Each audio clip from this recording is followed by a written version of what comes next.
The average person opens up Instagram 150 times a day, but that's by design. Like you said, companies, from product design, they're putting fortunes in to understand why we do what we do.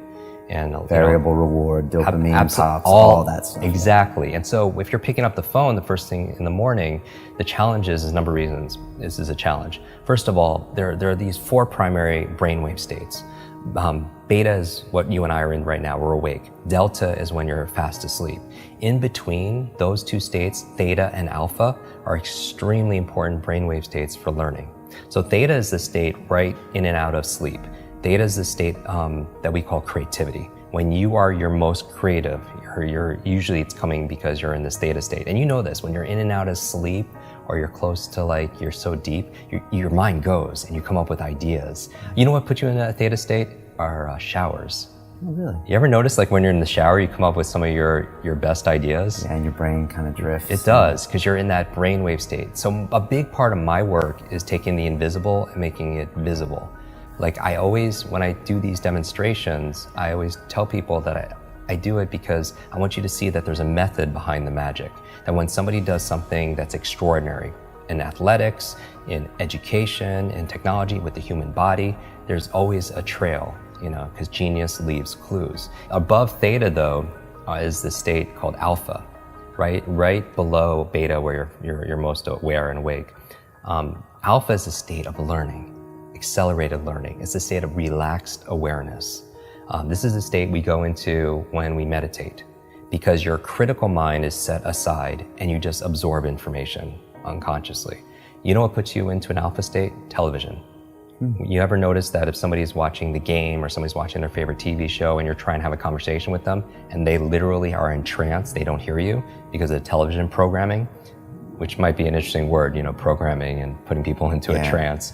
But that's the alpha state. That's where information is just going inside your mind. So we train people how to learn languages faster, learn facts better by putting them into an alpha state, a relaxed state of awareness. And we can do that by design. And people don't realize this. And this is the whole thing. I really think this should have been taught back in school, because school was a great place to learn what to learn. Math, history, science, Spanish, important subjects on what to learn. But how many classes were on how to learn? Does that even exist these days? No, that's what I'm saying. How many classes were on how to think critically, how to make good decisions, how to solve problems, how to focus and concentrate, how to read faster, how to remember more, right? Even they teach you 3 R's in school: reading, writing, arithmetic. But what about remembering? What about recall? What about retention? Right? Socrates says there is no learning without remembering, and that's really the basis of it all. But I would say that knowing you're in this alpha theta state first thing in the morning, you're very suggestible, right? And if the first thing you're picking up is your phone, then that really is rewiring our brain for 2 things: the dangers. That's going to really decrease your level of productivity and performance. Number 1, it's training you to be distracted. And we talked about that. Every like, share, comment, everything is just making you just pay attention to everything else, and rewiring your brain. So when you're having a conversation with somebody, you can't even focus because you've trained your brain to do otherwise.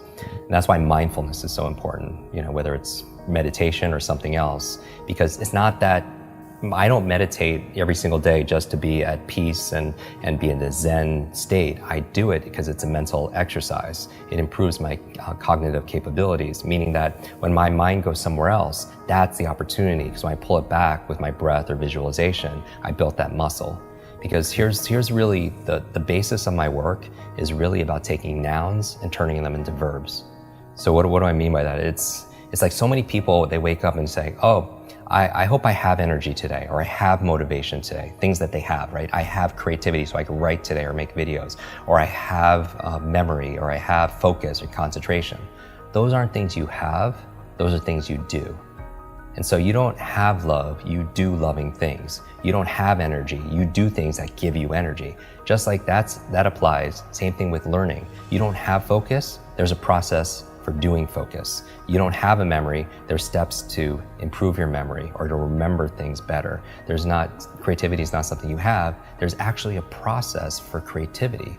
So you should never suffer from writer's block or anything else like that, because that's where if you don't understand how you work, when I was talking about self-awareness and understanding ourselves, I think if somebody wants to improve their their self-esteem overnight, just study your brain. Like you'll get a boost of confidence and pride like instantly, because it is the most incredible, I don't even know what to call it, a device, a supercomputer, what, in the whole universe. You know, it's not just about going out to Mars and all these other places. I want to go in here, because this controls what? Everything, our careers, our income, our health, our relationships, you know, whether or not you get, you know, complete. We were talking about this before our conversation here. What, you know, when you're training for Ironman and triathlons and everything else, is how much of it is mental. Like we know, like everyone knows what to do, but do they do what they know? Because common sense is not common practice. And it's a myth that knowledge is power. Knowledge it has the potential to be power, but it only becomes power when we use it, when we apply it. Like people think they should get points for buying books and sitting on their shelf, and it just sits there and becomes like shelf help, not self-help, right? Self-help, yeah. Or somebody will go and learn something. I'll listen to a podcast like this or a show, or they'll go to a conference. They'll pay all this money, but they don't do anything with what they learn. And part of it also is because they forget it. You know, everyone knows there's a learning curve, but there's also a forgetting curve. Did you know, like the forgetting curve says that if you learn something once, within 48 hours, 80% of it is gone.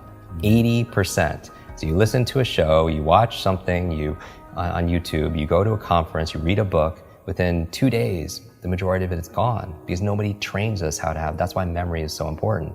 Okay. You know, and so the first thing, don't touch your phone, because it's training you to be distracted. The second thing is it's training you, rewiring your brain to be reactive.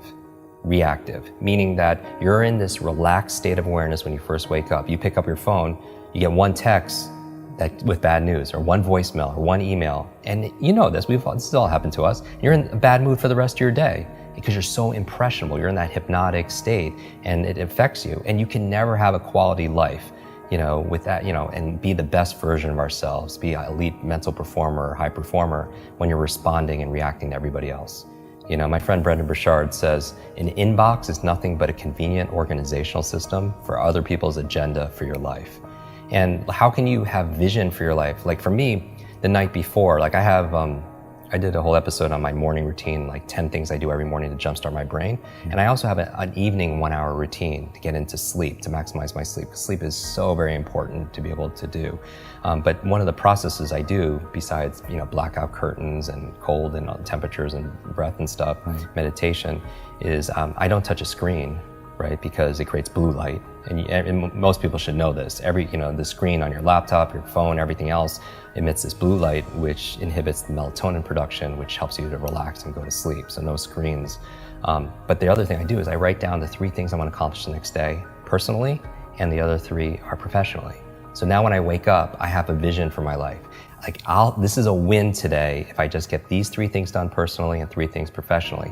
And then when it comes to my phone, I don't touch my phone until I get at least 1 thing done. And that's my test. You know, if I could just do that. And it's not always perfect, you know, but it's about progress, right? Because practice makes progress, right? And there's never going to be a perfect. And I think people need to find what works for them. But I would say, again, to step out is don't trust yourself as the expert instead of somebody else, and test it. You know, maybe for 1 week, keep your phone outside your bedroom for just 1 week and don't touch it for the first hour a day, and spend the first hour a day being a thermostat, not a thermometer. Because a thermometer, what's a function? It reacts to the environment. And that's a kind of crappy way to like live. Not that we do react to the environment. We react to the weather, right? We react to how clients treat us. We react, but to the degree we're happy is that we have the locus, the location of control inside. Right? All the studies show that the happiest people are the ones that feel like they have the control over their happiness and not put it to somebody else, a person or a place or something going on in the economy or politics or anything, right? So a thermometer reacts to the environment, but a thermostat's different. What does that function? It sets the environment. It sets a goal, it sets a temperature, and then the environment raises to it. And so I feel like anyone who's attracted to your work or to mine, they're thermostats because they have a growth mindset. Because if they thought things were fixed, they wouldn't watch something like this. Because what's the point? It's just all predestined and it's set, and we can't grow.